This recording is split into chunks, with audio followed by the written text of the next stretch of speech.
लातूर जिल्ह्यामध्ये जिल्हा परिषद पंचायत समितीच्या निवडणुकामध्ये सगळ्यांचं लक्ष आहे ते पानगावकडे. कारण लातूर जिल्ह्यामध्ये काँग्रेस विरुद्ध भाजप असा थेट संघर्ष असताना पानगावमध्ये मात्र मनसेनं उडी घेतलेली आहे. यावर बोलण्यासाठी मनसेचे कार्यकर्ते आहेत, उमेदवार आहेत आणि पदाधिकारी देखील आहे. कशा पद्धतीनं मनसे पानगावमध्ये निवडणूक लढते?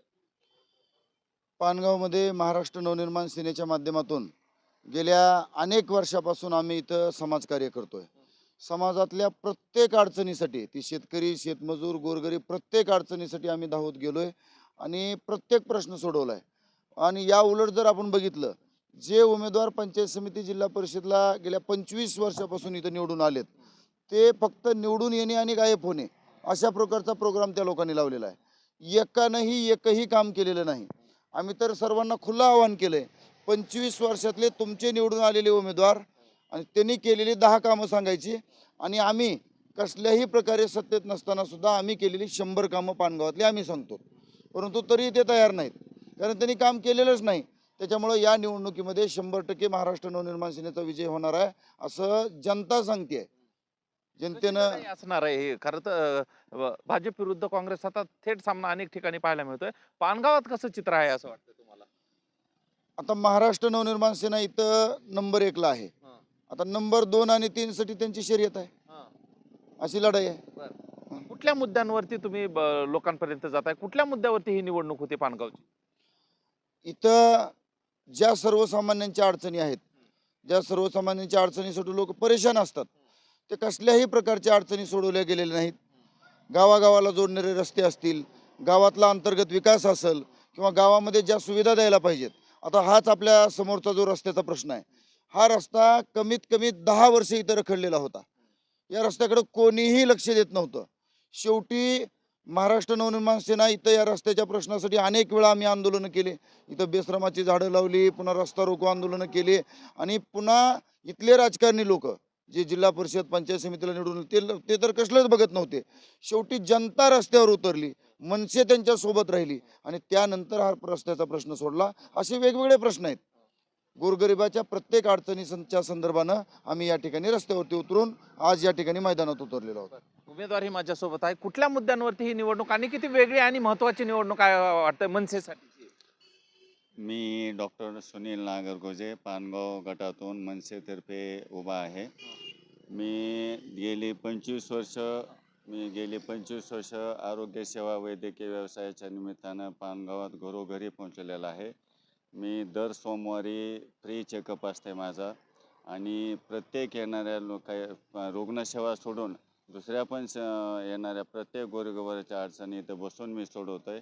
सामाजिक प्रश्न आहेत, विकासाचे रस्त्याचे प्रश्न आहेत, पाण्याचे प्रश्न आहेत आणि महिलांचे विषय, आरोग्याचे प्रश्न आहेत. भरपूर प्रश्न आणि येणाऱ्या 5 वर्षात असा आदर्श जिल्हा परिषद गट किंवा मतदारसंघ काय असतं हे मला जनतेनं निवडून दिल्यावर मी दाखवून देईन. कुठले मुद्दे आहेत ज्यावेळेस तुम्ही आता प्रचारात जाता, कुठले मुद्दे सांगतायत लोक आणि काय झालं नाही असं सांगतायत मागच्या काही काळामध्ये? मागच्या 25 वर्षात रस्त्याचे प्रश्न तसेच आहेत, पाण्याचे प्रश्न तसेच आहेत, नंतर महिलांचे विषय तसेच आहेत, रोजगार वाढलेत, गोरगरिबांचे राशनचे प्रश्न तसेच, बऱ्याच महिलांना राशन मिळत नाही, असे अनेक प्रश्न आहेत. कुठल्या मुद्द्यावरती ही निवडणूक आहे आणि मनसे पहिल्यांदाच जे आहे ते ताकदीनं सगळ्या गटात आणि गणामध्ये उतरल्याचं पाहायला मिळतंय? सर्वप्रथम हा जो पंचायत समिती गण आहे, हा फक्त भासवला गेला. हा भाजप आणि काँग्रेसचा म्हणजे असं पारंपरिक लढतीचा गट मानला जातो असा. परंतु खऱ्या अर्थाने या ठिकाणचे जो सामान्य माणूस आहे, जनता आहे, नागरिक आहे इथला, हा प्रत्येक वेळा म्हणजे 25 वर्षात इथं निवडून जाणारा पंचायत समिती सदस्य असेल, इथं निवडून जाणारा जिल्हा परिषद सदस्य असेल, हा कधीही परत या लोकांकडे फिरून मागे वळून पाहिलेला नाही. विकासाचा मुद्दा हा तर फार लांबचा विषय आहे. निवडून गेलेला जिल्हा परिषद सदस्य किंवा पंचायत समिती सदस्य ह्या लोकांना परत दिसलेलं नाही. दुसऱ्या 5 वर्ष पंचवार्षिक म्हणजे निवडणुकीतच हे लोक पुन्हा आणखी नवीन आश्वासनं, नवीन पोकळ घोषणा अशा पद्धतीनं परत जनतेसमोर येत आहेत. आम्ही विकासाच्या मुद्द्यावर लढतोय. आदरणीय आमचे संतोषभाऊ नागरगोजे यांच्या माध्यमातून इथल्या लोकांना प्रत्येक वेळा जी अडचण त्यांना या ठिकाणी निर्माण झाली, त्या अडचणीचं निरसन करण्यासाठी त्यांनी पूर्ण ताकदीनं ते प्रयत्न करतात. त्या अडचणी सोडवण्याचा प्रयत्न करतात. इम्पॅक्ट होणार आहे मनसे प्रत्येक वेळी या आंदोलनातून आणि याच्यातून जे आहे ते लातूरमध्ये प्रश्न मांडते, पानगावच्या या सगळ्या भागांमध्ये त्याचा इम्पॅक्ट आणि लोकांपर्यंत कशा पद्धतीनं हे आंदोलनाचं लोन पोहोचलंय आणि त्याचा जे आहे ते मतात परिवर्तन होईल असं वाटतं? निश्चितच या आंदोलनाचं मतात परिवर्तन होणार आहे. त्याचं कारण असं आहे की इथं कारखान्याचा विषय असेल, कारखान्यात काम करणारे कर्मचारी, इथला शेअर्सधारक शेतकरी असेल, या सर्वांना न्याय मिळवून देण्यासाठी अहोरात्र या ठिकाणी मनसे प्रयत्न करते आणि त्याचा निश्चितपणे या मतदानाच्या स्वरूपात मतदार या ठिकाणी आमच्यासोबत राहतील असा आम्हाला विश्वास आहे. मला सांगा, कारण ही शेतकऱ्यांची निवडणूक आहे, मात्र शेतकऱ्यांच्या मुद्दे मात्र निवडणुकीत प्रचारांमध्ये प्रमुख जे आहेत पक्ष त्यांच्याकडून मांडले जात नाही. नाही, शेतकऱ्यांचे जे मुद्दे आहेत, आपण जर बघितलं तर इथं पनगेश्वर कारखाना आहे. या पनगेश्वर कारखान्यानं सगळ्या शेअर्सधारक शेतकरी होते इथले, त्यांचे शेअर्स रद्द झाले म्हणून सांगितलं. आणि त्यानंतर खऱ्या अर्थानं आणि तिथं जे कर्मचारी काम करणार आहेत त्यांना सुद्धा कामावून काढून टाकलं, त्यांचे पगार देणार नाहीत म्हणून सांगितलं.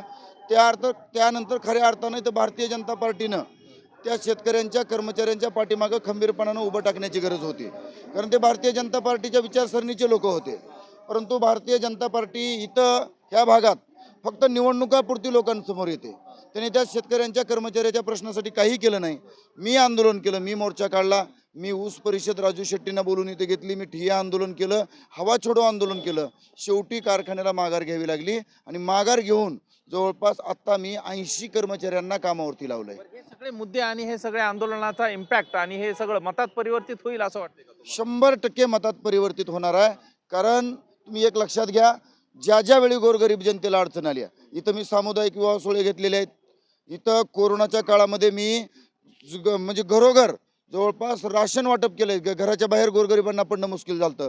आर्सेनिक अल्बम गोळ्या वाटप केल्या आणि कारेपूर या ठिकाणी कोरोना सेंटर चालवलंय. पानगावला ज्यावेळेस पाणी टंचाई असते, त्या पाणी टंचाईच्या वेळेस टँकरनं पाणी 4 महिने पानगाव आणि मोफत, ते पण पानगाव आणि इथं मुसळेवाडीला मी वाटप केलंय. पानगावला 3 बोर मी माझ्या वतीने घेऊन दिलेत, तर त्यासोबतच मुसळेवाडीला बोर घेऊन दिलेत, दिवेगावला बोर घेऊन दिलेत.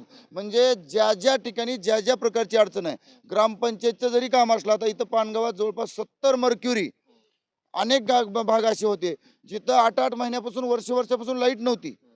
तिथं मी मर्क्युरी लावून दिलेत, काम ग्रामपंचायत आहे. अशा पद्धतीने सगळ्या प्रकारचे कामं केलेत आणि ही जनता ओळखून आहे. आता परवा पेरणीचा विषय म्हणजे रबीची पेरणी फिरली, हरभरा उगवलं नाही, 300 बॅग हरभऱ्याचं बियाणं मी शेतकऱ्यांना वाटप केले. अशा पद्धतीनं शेतकऱ्यांच्या पाठीशी उभा असल्यामुळं शेतकरीही या निवडणुकीत माझ्या पाठीशी खंबीरपणानं उभा आहेत. माझे आमदारांनी खूप मोठी ताकद लावल्याचं पाहायला मिळाले तुमच्या सगळ्यांच्या विरोधात. कशा पद्धतीनं मग त्यांना सामोरं जात आहे? माझी आमदारांची ताकद ही फक्त पैशाची ताकद आहे. त्यांनी सध्या घोषणांचा पाऊस आणि पैशाचा पाऊस याच्यावरती निवडणुका लढवत आहेत आणि आम्ही कामावरती निवडणूक लढवतोय. आम्ही काम करणारे आहोत, आम्हाला काम करणारे आहोत म्हणून निवडून द्या, अशा प्रकारे आम्ही घोषणा करतोय. आणि तिकडं फक्त आणि फक्त खोट्या आश्वासनाचा पाऊस, बोलाचाच भात आणि बोलाचीच कडी, अशा पद्धतीनं ते निवडणूक लढवत आहेत. त्याच्यामुळे 100% आम्ही या निवडणुकीमध्ये कामाच्या जीवावरती निवडून येणार आहोत. सर यांनी स्पष्ट केलेलं आहे की मनसे पानगावमध्ये लढत आहे, त्यामुळं ही चुरशीची निवडणूक आहे. आजी माजी आमदारांनी पानगावची निवडणूक प्रतिष्ठेची केलेली आहे आणि त्यात मनसे देखील उतरले आहे. त्यामुळं मनसेनं आतापर्यंत केलेली आंदोलनं आणि लोकांपर्यंत पोहोचलेली मदतीचा हात यावर जनता विश्वास ठेवते का पुन्हा एकदा आजी माजी आमदारांच्याच जे आहे लढाईला तिचं जे वातावरण आहे त्यात काय बदल पानगावकर करतात हे पाहणं महत्त्वाचं असणार आहे. हा व्हिडिओ तुम्हाला आवडला असेल तर सर्वांना शेअर करा. चॅनलवर नवीन असाल तर चॅनल सबस्क्राईब करा. धन्यवाद.